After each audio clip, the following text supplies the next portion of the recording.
അസ്സലാമു അലൈക്കും വറഹ്മത്തുള്ളാഹ്.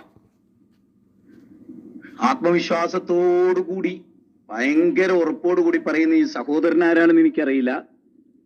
മുജാഹിദ് ബാലുശ്ശേരിയാണ് ഞാൻ സംസാരിക്കുന്നത്. എന്റെ വീട് പുത്തനത്താണി ഉണ്ടായിരുന്നു.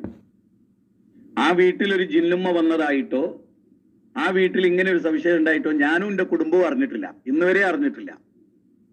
ഞാനും ഇനി ഈ വെല്ലുവിളികളൊക്കെ കുറച്ച് നിർത്തിവെച്ചതാ. കാരണം അള്ളാന്റെ റസൂൽ ഇത്തരം ദജ്ജാലുകൾ ജനിക്കുമെന്ന് പറഞ്ഞിട്ടുണ്ടല്ലോ. കള്ളം പറഞ്ഞുകൊണ്ട് ചില ദജ്ജാലുകൾ പ്രഭാതത്തിൽ പട്ടിണിയിലാണ്, പ്രദോഷത്തിൽ സമ്പന്നമാകാൻ വേണ്ടി നുണ പറയുന്ന ആളുകളുണ്ടല്ലോ. ഞാൻ കേസ് കൊടുക്കാനാ പോകുന്നത്, ഞാൻ വീഡിയോ ചെയ്യാനല്ല പോകുന്നത്.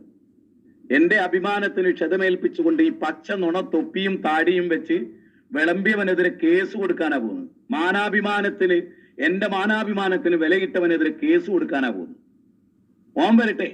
നാളെ രാവിലെ ഈ വോയിസിന്റെ ഉടമ ആരാണെങ്കിലും, ഈ ഗ്രൂപ്പിലെ വോയിസിന്റെ ഉടമ ആരാണെങ്കിലും, അയാൾ സാജി തിരുരങ്ങാടിയും കൊണ്ട് പുത്തനത്താണിയിലേക്ക് വരട്ടെ. ഞാൻ വരാം നാളെ ജുമയ്ക്ക് ശേഷം. നിന്റെ വീട്ടിൽ ഇത് നടന്നു സാജിദ് സാക്ഷ്യം വഹിച്ചിട്ടുണ്ടെങ്കിൽ ഞാൻ നിങ്ങൾ പറയുന്ന പണിയെടുക്കും. അല്ലെങ്കിൽ എന്റെ മുമ്പിൽ വെച്ച് ഓന്റെ കരണക്കുറ്റി ഓനെ അനുകൂലിക്കുന്ന ആളുകൾ അടിച്ചു പൊളിക്കുമോ എന്നും കൂടി ചോദിക്കുക. ഓന്റെ ചെവിക്കുറ്റി നോക്കിയിട്ട് അടിക്കാൻ തന്റെ ഇടയുള്ള നല്ല വാപ്പാർക്ക് ജനിച്ച് മക്കളുണ്ടോന്നും കൂടി ചോദിക്കാം. ഞാനിങ്ങനെ ചോദിക്കുന്നത് എന്തുകൊണ്ടാന്ന് വെച്ചാൽ, കേരള നേതൃത്വ മുജാഹിദിലേക്ക് ഒരാൾ പോണെങ്കിലോ പച്ച നുണ പറയണം. ആദ്യം തന്നെ പരിശോധിക്കുന്നത് ഇനി എത്ര ഡെപ്തിൽ നുണ പറയും, എന്നാ നിനക്കിവിടെ സീറ്റ് ഉണ്ട്.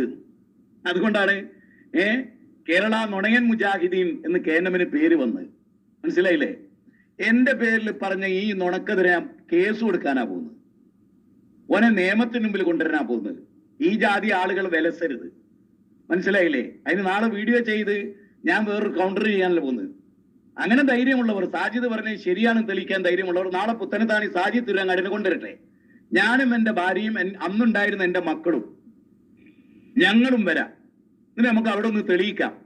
എന്നിട്ട് സാജിദ് ഞങ്ങളുടെ പേരിൽ നുണ പറഞ്ഞാണെന്ന് അവിടെ നിന്ന് പറയുകയാണെങ്കിൽ ഓന്റെ ചെവിക്കുറ്റി അടിച്ചു പൊളിക്കാൻ നല്ല ബാപ്പാർക്ക് ജനിച്ച ആൺകുട്ടികളുണ്ടെങ്കിൽ കേന്ദ്രമാര് വന്നോട്ടെ. ഇങ്ങനെ വോയിസ് ഇട്ടതിൽ ക്ഷമിക്കുക, പൊറുക്കുക. കാരണം ഇതൊക്കെ നമ്മൾ ഒരുപാട് കേൾക്കുന്നതാണ്. പക്ഷെ ഇത്തരം നുണ പറയാൻ മനസാക്ഷി കുത്തില്ലാത്ത ആളുകൾ, പടച്ചവന് പേടിയില്ലാത്ത ആളുകൾ, ഓൽക്കുള്ള മെമ്പർഷിപ്പ് കേന്ദ്രമിലുണ്ട്. ഓരോ ഏറ്റവും വലിയ ഗുണം തന്നെ എന്താ? അള്ളാന് പേടിക്കണ്ടോ? എന്നാ അന്നിയിൽ പറ്റൂല. ഈ നുണ പറയോ? ഇല്ല ഞാൻ സത്യം പറയും, എന്നാ അന്നിയിൽ പറ്റൂല. ഞാൻ നുണ ഏത് കോലത്തിലും പറയാം, എന്നാ എനിക്ക് മെമ്പർഷിപ്പ് ഉണ്ട്. അതാണ് കേരള നുണയൻ മുജാഹിദിന്റെ പ്രത്യേകത. അള്ളാഹു നമുക്കൊക്കെ നല്ല തുറവി നൽകട്ടെ.